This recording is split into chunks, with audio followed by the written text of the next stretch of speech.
ang tanong po ngayon Sir, meron po ba silang pananagutan sa batas kung ang kailan pong mga ginagastos sa traveling, sa pagbili po ng mga branded po na mga gamit po nila na malaman po na ito ay nakaw or galing mismo sa buwis ng taong bayan po, attorney? Nakuhuyog na sila ng taong bayan eh. They've been Yes. humiliated at talagang I think we hope that they've been embarrassed na may kahihiyan naman sila, may limitasyon sa kanilang kapalan ng mukha. And then biglang yung ostentatious display of wealth noon, parang mahiya ka naman, maraming nanghirap na tao tapos Mm. ipapakita mo yung mga Birkin bags mo na Mm. millions of pesos yung worth. And then ipapakita mo kung gaano ka kayaman. Kung minsan yung mga ibang tao naman kahit na gaano kayaman, nagiging discreet sila para sa kanila lang. Pero nakukommoditize na kasi yung parang yung maraming vloggers, yung mga nakikita mo na pinapakita na parang walang shame. Mm.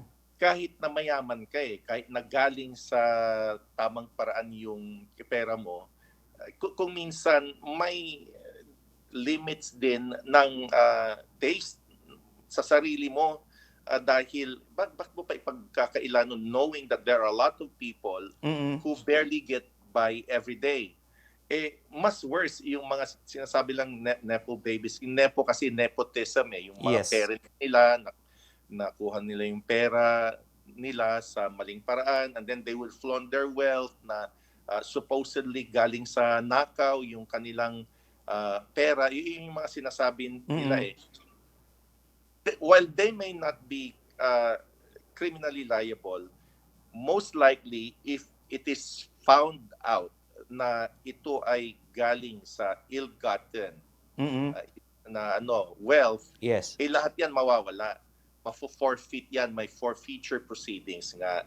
Ang gobyerno, kukunin lahat yan pag nakataon na na-charge sila and then there's a civil forfeiture. Lahat ng ari-arian nila makukuha.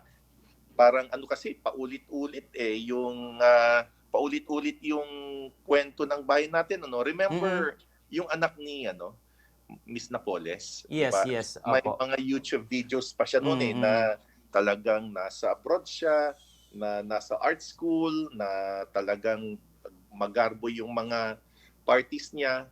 And then we now see Miss Napoles in jail and we do not know where her daughter is nowadays. It's the same thing over and over. We are again a witness to this spectacle, Mm. corruption, and Mm. then, but we're hoping na may mananagot dito, na may criminal prosecution doon sa mga talagang guilty at may makukulong. Ano po pwede po nilang maikaso po sa kanila po, attorney, kapag yung mga nepo babies, mga ganyan, may isak po ba na sila ay mahuhuli?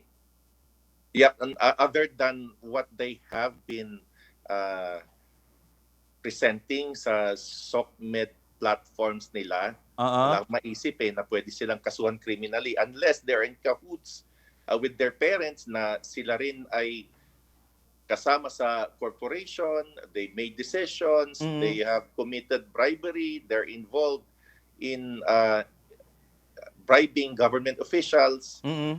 Yung pag paggagamit nila ng kanilang social media platforms na may mga kayamanan sila, walang maisip na pwede silang kasuhan ng mga criminal charges, Bombo Frami. Mm. Kasi binabanggit po, attorney, na hindi naman doon nila kasalanan kung kasalanan po ng tatay.